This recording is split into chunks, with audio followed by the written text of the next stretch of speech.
Hey everyone, and welcome to Comic Breakdown. Today, we are going to be diving into X-Men issue number 16. I'm actually really excited for this one. There's a lot of cool stuff in here, and it leaves us with still a little bit of questions as well. Now, before we dive into this, if you haven't been keeping up with the X-Men line, be sure to check out in my description and at the top of this video. I've been covering pretty much every single one of the X-Men lines. I think the only one I haven't been covering is New Mutants. So without further ado, let's dive into this issue. And so this issue picks us up on Krakoa, and we have Cyclops, Rachel Summers, and Cable. And they're sitting here watching as Krakoa and Arakko really try to join together. We're seeing vines reach out, and we see the volcano start to bubble up in a giant light. And then Krakoa is in the shadow of an island that is 20 times the size of it. And Cyclops tries to make sense of exactly what's about to happen, but in all honesty, nobody knows what the freak is going on here. No one's ever seen something like this before, so there's no real example to take any kind of facts from. It's kind of, we're gonna sit here and watch and see what happens. And as these vines start to intertwine, they seem to be rejecting one another, and they don't want to reconnect, or at least that's what it seems like. And this is where we pick up with Cypher. And Cypher asks the island, alright man, there's the other island, how do you want to do this? Do we do a carrier pigeon? What options do we have here? And that's when Krakoa tells them that they need to meet in the middle. And then Krakoa rises up in a giant tree avatar state, and they go to meet in the middle. And this is where he meets the Arakko avatar for that island. And so they sit down and they have a discussion. And then we pick up later that day at the Quiet Council. And Cypher is sitting here talking to all of them and letting them know, the bad news is this isn't going to happen.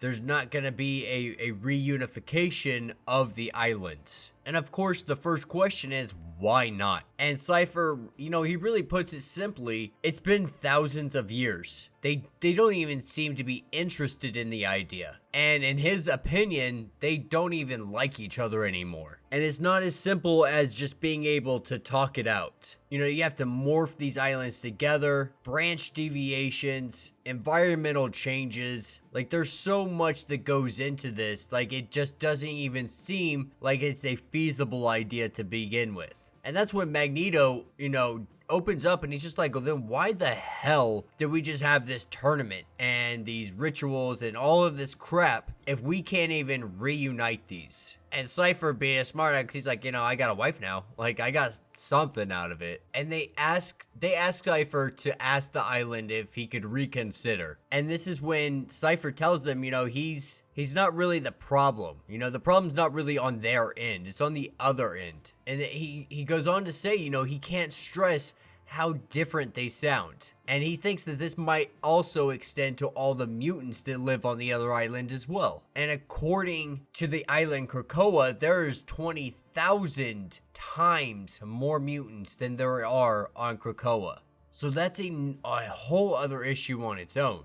Now, picking up on Arakko later on that day, we see a one-eyed demon walking around and gets slain real quick by the Unbeaten. And it's really just a quick lesson to Magneto and the Professor as they sit here and have a discussion with her about how on this island, everything is out to kill you. So if you don't do this, if you try to even show mercy to this little creature here, next week you'll come back and there's an army of these things and then you might actually die. So in doing this, you are doing the best thing for your people. Everything on this island has its predatory level. And Professor X comes here with a plant gateway, kind of like a token of peace so everybody can make it across the water much easier. And this is almost insulting to the people because they've grown with thousands of years of war and pain and anguish. And so all of this is perceived as weakness, as softness, as just plain unworthiness.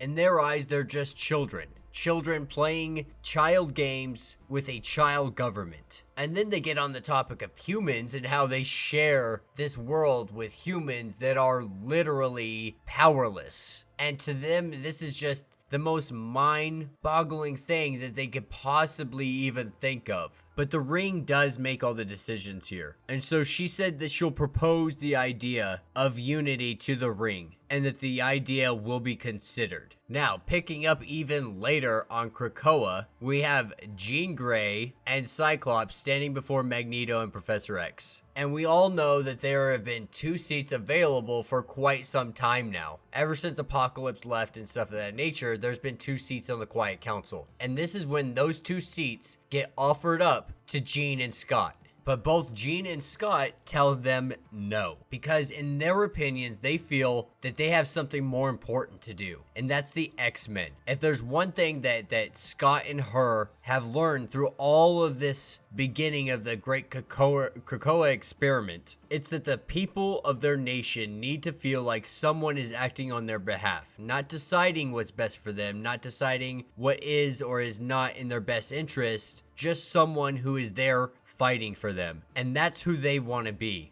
And Professor X knows, there's no talking these guys out of it. They have made up their mind. And then they ask, okay, well, if you guys are going to do the X-Men, have you guys decided who's going to be on your team? And Scott toyed around with the idea of handpicking a team, but instead he said that really feels wrong to him. And what he wants to do is pretty much do like a tryout, more or less having the people vote on who's going to be in the X-Men. So it's going to be like an X-Men election. So we can only assume that there's going to be some tests and trials and things of that nature to prove if they're worthy to be on the team, to see if people can get their votes, etc., etc.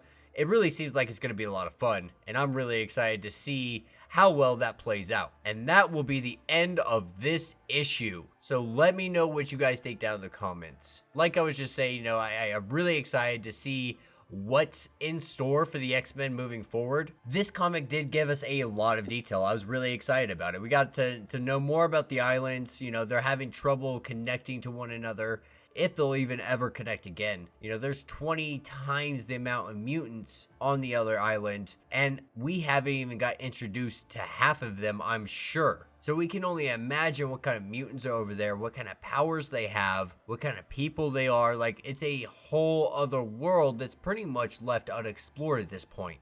And I'm really excited to see the X-Men lines dive into that. And I am still very curious on who the heck is going to be filling those seats. We had the 2 most notable people that people would automatically assume, yeah, that's probably going to get offered to them. They've declined it. So now it's really up in the air is who could they possibly pick? Let me know down in the comments, who do you think they're going to pick to go on the Quiet Council? Also, let me know how you think these 2 islands are going to find middle ground and be able to come back together. What kind of mutants are you excited to see coming from the other island? And are you excited about the elections of the X-Men? Let me know down in the comments. If you have not yet, please be sure to subscribe to the channel, hit that like button, and until the next video.